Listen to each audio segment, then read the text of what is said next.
சக்தி அம்மா சமையல். இன்றைக்கி நம்ம பீட்சா வீட்டில் எப்படி செய்யலான்ட்டு பார்ப்போமா.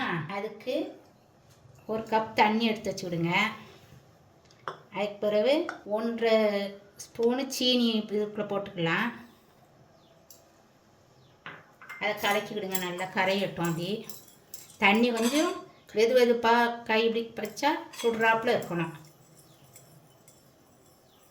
ரொம்ப சூடாக இருக்கக்கூடாது, சூடு இல்லாமல் இருக்கும். கை வச்சா லைட்டாக சுடுறாப்புல இருக்கணும். அதுக்கு ஒரு 2 ஸ்பூன் ஈஸ்ட் போட்டுக்கலாம். ஈஸ்ட் போட்டு நல்லா கலக்கிக்கிடுங்க.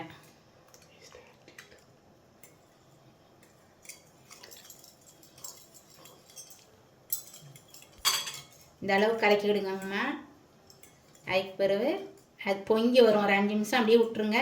அது பொங்கி வரும். அதுக்கு பிறகு நம்ம அதை போட்டு மாவு பசைஞ்சிக்கலாம். பாருங்கள், ஈஸ்ட் நல்லா பொங்கி வந்துட்டுங்க. அவ்வளோத்துக்கு நல்லா பொங்கி அப்படி வரணும். நல்லா 5 நிமிஷம் வச்சா அப்படி அழகாக பொங்கி வந்துடும் உங்களுக்கு. அதுக்கு பிறகு நம்ம மாவு பசைஞ்சிடலாம். இதை அப்படி நவுட்டி வச்சுருங்க. நவுட்டி வச்சுட்டு ஒரு பாத்திரம் எடுத்துக்கிடுங்க. 2.5 கப்பு மைதா மாவுங்க. 1 டீஸ்பூனு உப்பு போட்டிருக்கேங்க. 2 டீஸ்பூன் எண்ணெய்ங்க. கொஞ்சம் குழி பண்ணிட்டு அப்படியே ஊற்றிக்கலாம்.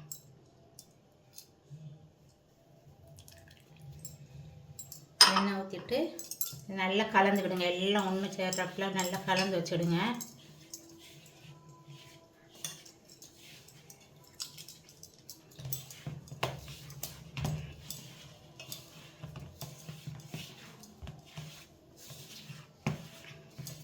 இது நல்லா பசஞ்சு எண்ணெய் மாவு உப்பு எல்லாம் சேர்ந்துருங்க. அப்போ தான் நல்லா இருக்கும். எண்ணெய் எல்லாம் சேர்ந்து வந்தால் தான். நீங்கள் கடையில் வாங்க வேண்டியது இல்லை, வீட்டிலே செஞ்சு உங்களுக்கு இதுதாப்ப என்னென்ன வேணுமோ வச்சு செஞ்சிடலாம். பிள்ளைகள்லாம் நல்லா ஆசையாக சாப்பிடும். இப்போ ஊற வச்சுருக்கிற ஈஸ்ட் தண்ணியை இந்த மாவில் அப்படியே ஊற்றிடுங்க. இந்த ஈஸ்ட் தண்ணியிலே மஸ்ட்டு பசைஞ்சு விடணும். நமக்கு பத்தலைன்னா தான் வேறு தண்ணி நம்ம ஊற்றி பசையணும். ஓரளவுக்கு இதிலே செட் ஆயிரும். செட் ஆகலைன்னா கொஞ்சோண்டு தண்ணி ஊற்றிக்கலாம்.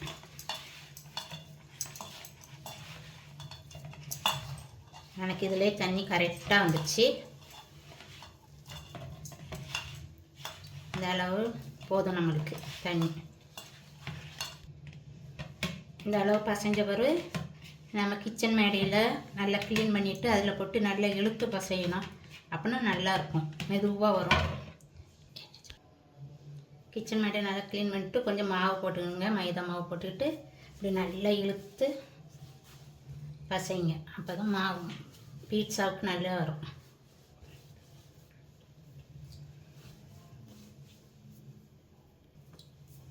ஒரு 2 நிமிஷம் நல்லா இப்படி இழுத்து பசைங்க.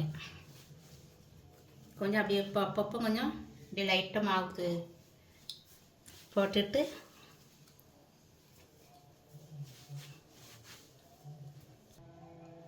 இந்த அளவுக்கு பசைஞ்சு வச்சுடுங்க. அப்போவுமே கையில் ஒட்டிட்டு வந்துச்சு. இப்போ பார்த்தீங்களா, கையில் ஒட்டலை. நல்லா பசைய அப்படி அழகாக வந்துடும் உங்களுக்கு தாப்பில். அதுக்கு இந்த பாத்திரத்தில் பசைஞ்ச பாத்திரத்துலேயே வச்சு ஒரு 2 மணி நேரம் அப்படியே ஊறட்டுங்க. அதுக்கு மேலே ஒரு துணி போட்டு மூடி வச்சு நல்லா ஊற விட்டுருங்க. 2 மணி நேரம் அப்படியே இருக்கட்டும். அதுக்கு பிறகு டபுளாக ஆயிரும். அப்போ நல்லா வந்துடும். அப்போ பார்ப்போம். A few moments later. இப்போ மாவு நல்லா ஊறிட்டுங்க. 2 மணி நேரம் ஆயிடுச்சு. எவ்வளோ அழகாக பொவ்வி வந்திருக்கு பாருங்க. இப்படி பொவ்வி வரணும். அப்போ தான் நல்லாயிருக்கும்.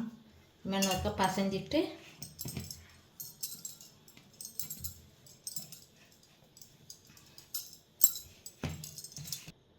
இப்போ ஒரு ட்ரேயில் வச்சாச்சுங்க.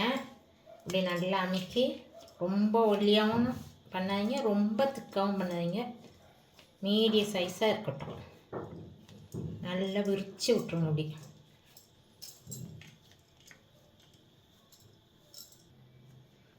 இப்படி நல்லா போல் இது வரை அப்படி பண்ணி இந்த அளவு இருக்கணும்.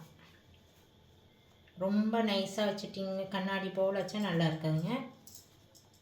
அதனால் ரொம்ப மொத்து இருந்தாலும் வேக நேரம் ஆயிடும். அதை பண்ணிவிட்டு இப்படி ஒரு ஸ்பூன் எடுத்துக்கிட்டு இப்படியே லைட்டாக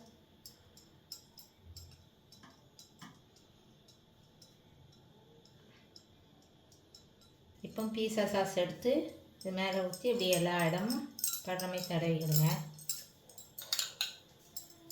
கடையில் கேட்டால் கிடைக்கும் பீஸா சாஸ்ன்னு.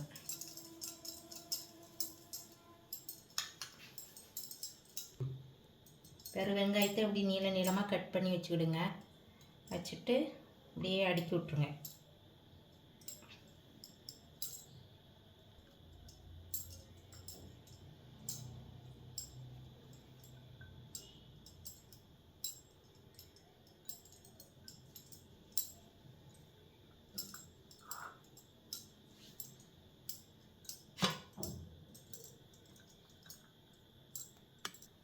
குடமிளகா இப்படி கட் பண்ணி வச்சுருக்காங்க. பச்சை கலரு, மஞ்சள் கலரு, ரெட் கலரு.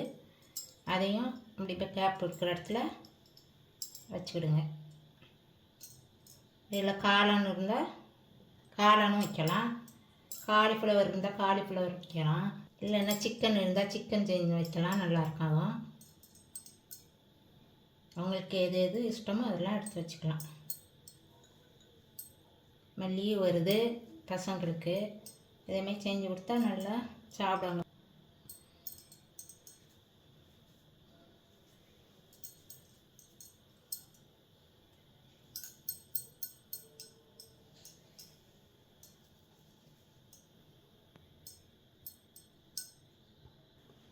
இப்போ சீஸ் அப்படி துருவி வச்சுருக்குறேங்க. அதை அப்படி நல்லா தூவி விட்ருங்க. சீஸ் நிறைய போட்டால் நல்லா டேஸ்ட்டாக இருக்கும். அதனால் நீங்கள் கொஞ்சம் நிறையாவே போட்டுக்கிடுங்க. அப்போ தான் பசங்களுக்கும் நல்லா பிடிக்கும். சில்லி ஃப்ளக்ஸ் இருக்குங்க, அதை அப்படியே தூவி விட்ருங்க மேலே.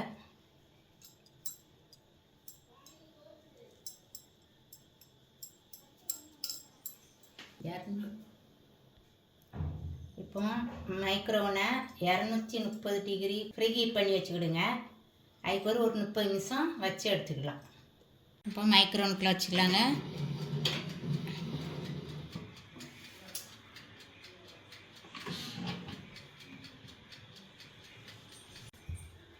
பீஸா ரெடி ஆகிட்டுங்க. இந்த அளவு நான் சொன்ன அளவோட ரெடி பண்ணி சாப்பிடுங்க. எப்படி இருக்குன்னு கமெண்ட்டில் சொல்லுங்கள். அடுத்த வீடியோவில் நல்ல ரெசிபியோடு வந்து பார்க்குறேங்க.